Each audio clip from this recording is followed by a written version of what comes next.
ప్రభువునందు ప్రియమైనటువంటి నా యొక్క ప్రియ సహోదరి సహోదరులందరికీ కూడా మన ప్రభువును రక్షకునైన యేసుక్రీస్తు నామములో నా యొక్క వందనములు తెలియజేసుకుంటున్నాను. సువార్థికులు అనేక మంది దేవుని వాక్యాన్ని బోధించేటువంటి విధానంలో దేవుని ప్రేమ కలిగి బోధిస్తున్నారా లేక స్వార్థపూరితమైన బోధ చేస్తున్నారా? ఒకసారి ఆత్మ పరిశీలన అనేది చేసుకోవాలి. అపోస్తలుడైన పౌలు గారు ఆయన సువార్త పరిచర్య కాలమందు కొరింథీయులకు లేఖ రాస్తూ ఒక చక్కటి అద్భుతమైనటువంటి మాట. నిజంగా సువార్థికుడు ఈ మాటకు అర్థం తెలిస్తే ఈరోజు ఆయన దేవుని వాక్యాన్ని బోధించటంలో ఎలాంటి ప్రేమ కలిగి ఉన్నాడు అనేది అర్థం చేసుకోవడానికి వీలుగా ఉంటుంది.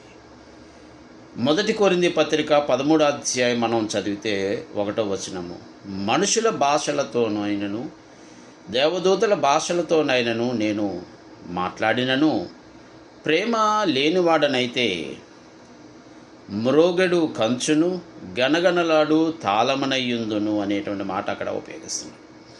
మ్రోగెడు కంచును గనగనలాడు తాళమునయ్యుందును అంటే దాని అర్థం ఏంటి అంటే, కంచు దాని మీద ఒక శబ్దం వచ్చిందంటే చాలా స్పష్టత గంభీరంగా ఉంటుంది.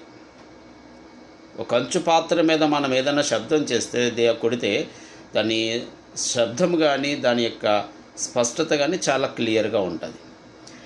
గనగనలాడు తాళమును అంటే మనము ఈ తాళం ఎంత సేపు కొట్టినప్పటికీ కూడా మనకు విసుగు అనిపించదు. కానీ ఒక మనిషి కంచుకంఠము కలిగి ఉన్నను, అనర్గళంగా మాట్లాడగలిగే సమర్థత కలిగి ఉన్నను, అందులో దేవుని ప్రేమ అనేది లేకపోతే, అంటే మనము దేవుని వాక్యాన్ని ప్రకటించటంలో దేవుని ప్రేమ అనేది వ్యక్తపరిచే పరిస్థితి లేకపోతే, మనం ఎంత బోధ చేసినా ఎంతసేపు మాట్లాడినా మన బోధ అనేది వినే విశ్వాసులకు చేరే పరిస్థితి ఉండదు. ఎందుకంటే మనలో దేవుని ప్రేమ అనేది లేనప్పుడు. అదే పౌలు గారు అంటున్నారు, మనుషుల భాషలతో మాట్లాడినను దేవదూతల భాషలతో మాట్లాడినను ప్రేమ లేనివాడనైతే. సో అంటే మనం ఎంత వాక్యం తెలిసి మాట్లాడుతున్నప్పటికీ, ఎంత అనర్గళముగా మాట్లాడుతున్నప్పటికీ కూడా మనలో దేవుని ప్రేమ అనేది లేకపోతే, మనం బోధించే క్రమంలో దేవుని ప్రేమ అనేది వ్యక్తపరిచే పరిస్థితి అనేది లేకపోతే, మనం ఎంత బోధ చేసినా దాని ప్రయోజనం అనేది శూన్యం. ఒక్క విశ్వాసిని కూడా దేవుని వైపు నడిపించే పరిస్థితి ఉండదు. ఒక అవిశ్వాసిని విశ్వాసిగా మార్చే పరిస్థితి ఉండదు. ఎందుకంటే నీలో అతి ప్రధానమైనటువంటి లక్షణము ప్రేమ అనేది లేదు.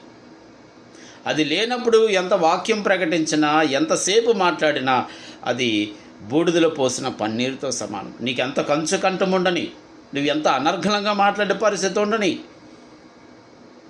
నీలో దేవుని ప్రేమ లేకపోతే నువ్వు చేసేటువంటి బోధ అనేది ఎవరికి పనికిరానిది. కాబట్టి సువార్థికుడు బోధించే క్రమంలో ఖచ్చితంగా దేవుని ప్రేమ అనేది కలిగి ఉండాలి తప్ప కానీ స్వప్రయోజనంతోటనో ద్వేషంతోటనో పగతోటనో ఎప్పుడు కూడా మనము దేవుని సేవ అనేది దేవుని మాటలు అనేవి ప్రకటించకూడదు. కాబట్టి మనం ఎంత ప్రకటించినా ఎంత బోధించినా ఆ ప్రకటించటలోనూ బోధించటలోనూ ఖచ్చితంగా మనము దేవుని ప్రేమ కలిగి ఉండాలి.